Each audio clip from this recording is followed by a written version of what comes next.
This will be a quick response to Wagner's deranged emotional rant calling for increased state and bureaucratic control of certain industries that he wishes to be nationalized and then doled out on a political basis.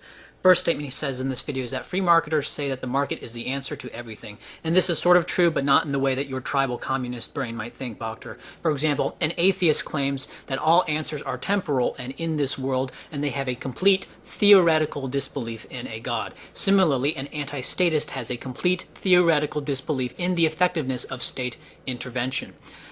Aside from various on-case arguments against the state, we now know fairly conclusively that the first states originated not from conquest, but from religious cults. And I'll have links supporting that in the description. Bonus points to those who realize that this statement that Wagner made is also a veiled appeal to the middle ground. Next statement he says is that it's clear that the rich will get richer and the poor will get poorer in a free market, and that more people will live lives where they suffer. And this is simply not borne out by the facts, Wagner, that you kind of like a child say, facts, facts, facts.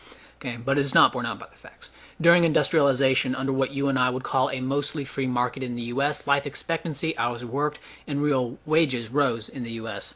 The whole story of the U.S. to about 1930 has been one of unending, upward spiraling growth and in living standards for all. Your statement that free markets leads to a lower standard of living in the long run is just empirically false, and it's obviously so. We can even look at an African country like Botswana.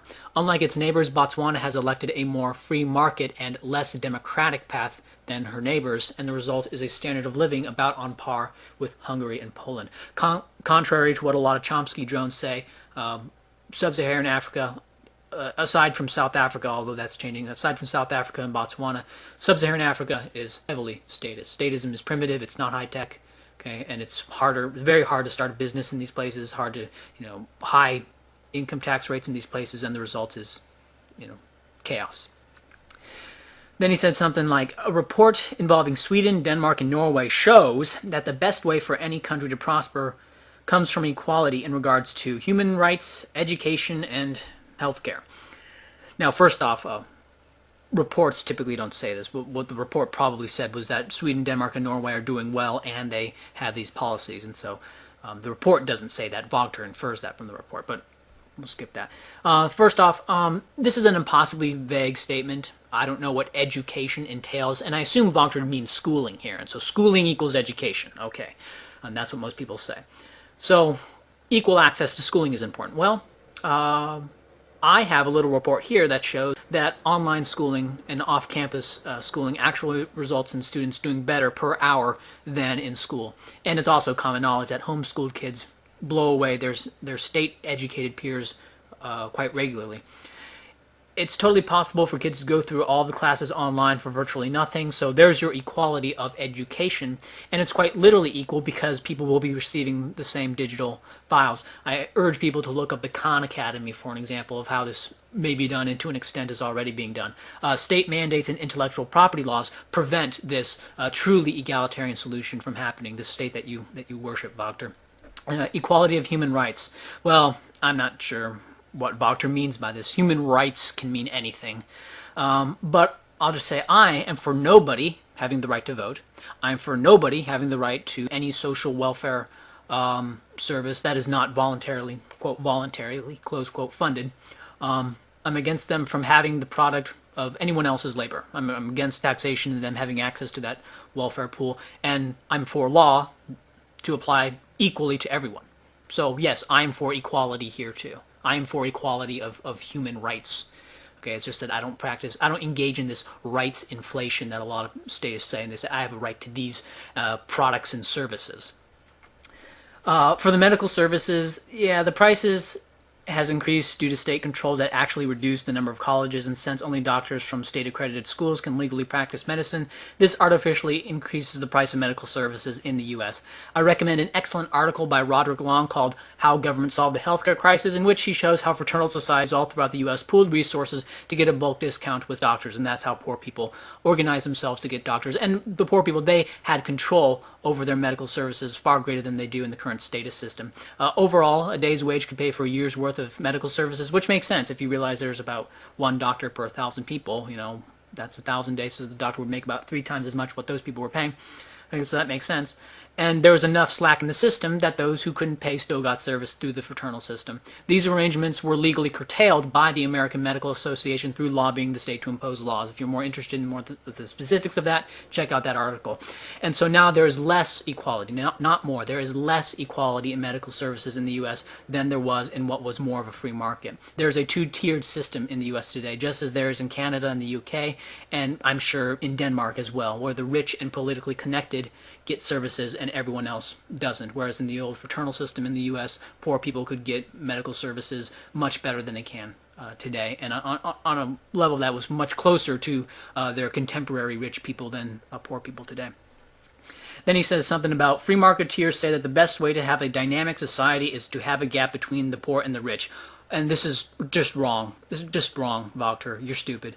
There's nothing inherently good or bad about wealth inequality. Nobody celebrates wealth inequality qua wealth inequality. The argument is that if the wealth is a result of inventing a new product, which in addition to earning the company a great surplus also gives society an even greater consumer surplus, then that wealth is just and is, good for society. Moreover, free marketeers are constantly making the case that the state actually exacerbates the inequality through the use of, wait for it, regulations. It's called rent-seeking. I just call them controls, as regulations begs the question of what is regular. And what the fuck does dynamic mean in the context of political economy? That's one of those corporate buzzwords. And then he says they have that in free markets in Mexico. Or, excuse me, not free markets. They have wealth inequality in Mexico. And so do you want to go to Mexico? And says some stuff about kidnapping and stuff. Mexico is less free than the U.S. The system there, just to broadly, and I'll link to something that goes into more detail on this, but to broadly just say what's happening there. The quote, system, close quote, there is run by a few rich people who bribe the state to secure themselves monopoly privileges and then tax their nearest competitors, the middle class, and use those taxes to bribe the poor. I'd recommend looking at the Heritage Foundation's Index of Economic Freedom. Not that you necessarily have to agree with it, but just so you know where free marketers are coming from. And so by any metric, Mexico is not what I would consider anything near a free market. And that wealth inequality there is not a product of rich people providing value back to society through all these products and services that increase life expectancy and just make life better, but a result of political privilege. And that is something that I oppose, just as much as I oppose, or perhaps more so than I even oppose, welfarism.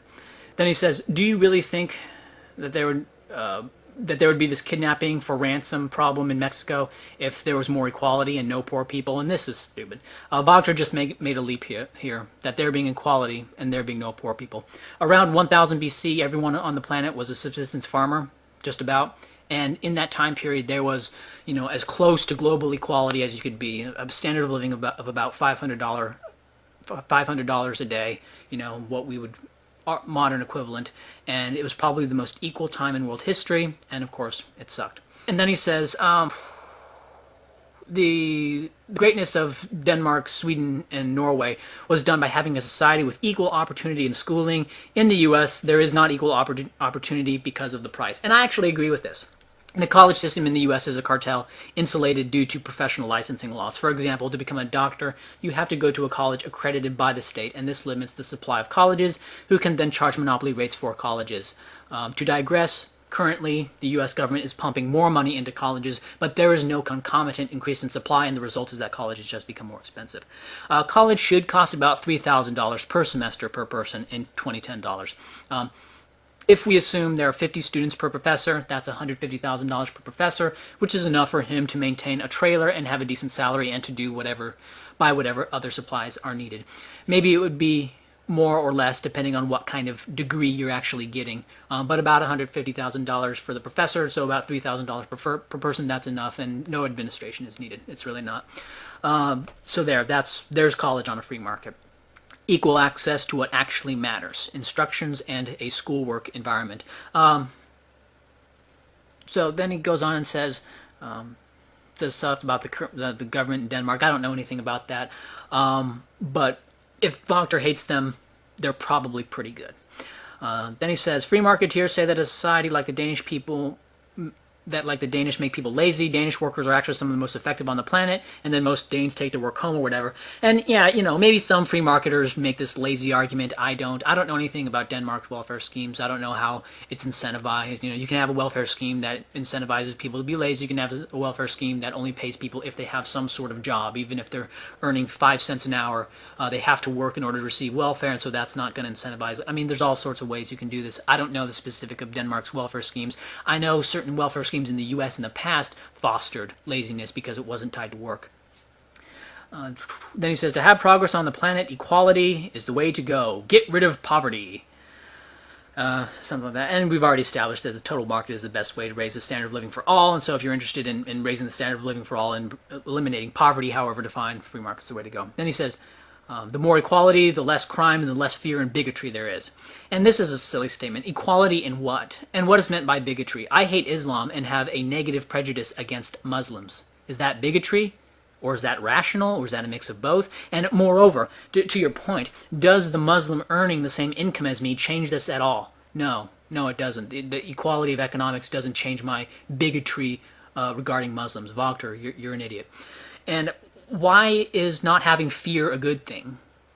Like, this statement is too vague to even make any sense of. Then he says, with a population that is equal, how? He doesn't really say. He gives some clues about certain equality of opportunity, but he says in a population that is equal, they don't have to fear anybody, and they are very hard to divide. And now, what I find so odd about this is, why is being divided bad? Wachter, I sure as hell don't want to be united with people like you, whether they're in Denmark or in the U.S. I don't want to be united with people like you. And you said so yourself that you hate people like me. So wouldn't it be far more rational to divide ourselves? Perhaps free market land and statist land. And you should rejoice at this, Wachter. You'll get to see us all fail. You'll get to see us try our free market fundamentalist experiment and see it fail. Wachter, this is what you should be pushing for. You should be pushing for separations based on ideology. You should be pushing for separatism. Then you'll have your unity with the people who agree with you. We'll have our unity, but we'll fail because it's a free market, and according to you, that's just horrible. So this whole idea of unity makes no sense. And people can have equal incomes and still hate each other too. Like, there's lots of people who have incomes on par with you, Wachter, in the U.S., and they'd probably hate you, and you'd hate them. So, yeah. But this is all moot anyway, since the total market is the best way to have the most equal opportunity, practically speaking. And moreover, unlike welfare schemes that give poor people dependent power, that is, they have power that is dependent on the state, a total market gives poor people independent power. Like the fraternal societies, that was an organization that was run and managed by the people in that fraternal society, whereas a state welfare scheme is subject to the whims of politicians and is quite chaotic. It's as chaotic as democracy. Then he says something that right-wingers are not about scientific facts, but about ideology. Their view of humans is face-palmingly ignorant. They think they know what makes people tick, and same with all these free marketeer idiots. They don't know diddly shit.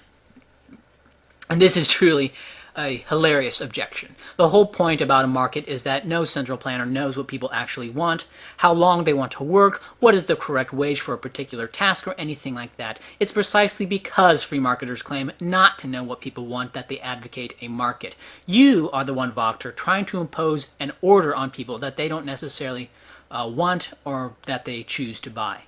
Okay, it is precisely the opposite. It is precisely because free marketeers don't know, and they realize that they don't know, and they're smart enough to recognize that they don't know, that they're not going to try to centrally plan people's lives. You, Wachter, are the one claiming to know what people really want. This objection applies to you, not to the advocates of freedom.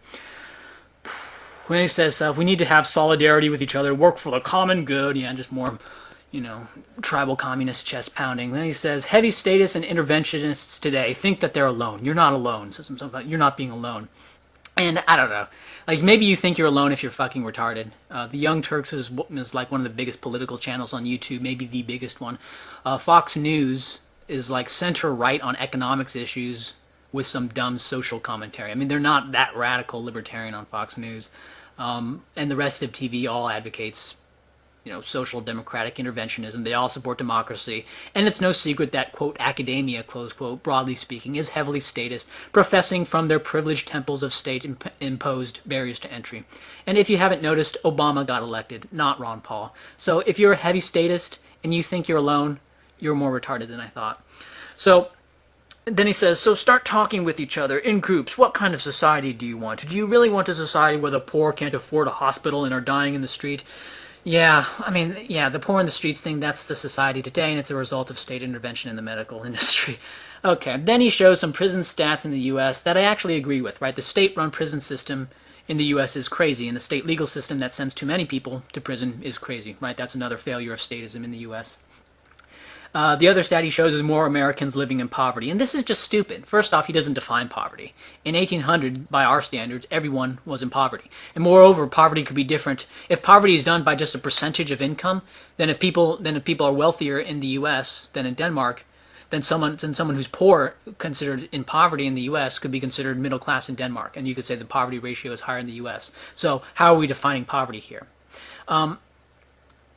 Moreover, though, he's assuming equal productive capacities. Now, maybe, just maybe, these Americans are actually more lazy than the people of Denmark. Maybe there's something about the people in Denmark that makes them more productive in a way that can't be attributed to an economic system. So that is to say, in any economic system, people from Denmark may be more productive. Denmark, and you know, you said this yourself, Wachter, and this is something I would agree with, because Denmark is, after all, far more white than the U.S. Now, what do I mean by that? Well, whether you think it's caused by environment, culture, or genetics, or any mix of that, it is a fact that white people tend to be wealthier than Africans and Amerindians wherever they are on the planet. And so the U.S. being lower in some statistics may not be attributable to the economic system, but to the innate characteristics of the population. And so that's something to keep in mind whenever comparing the U.S. to Europe. Okay, I think I'll go ahead and end that on that rather unhappy note. Goodbye.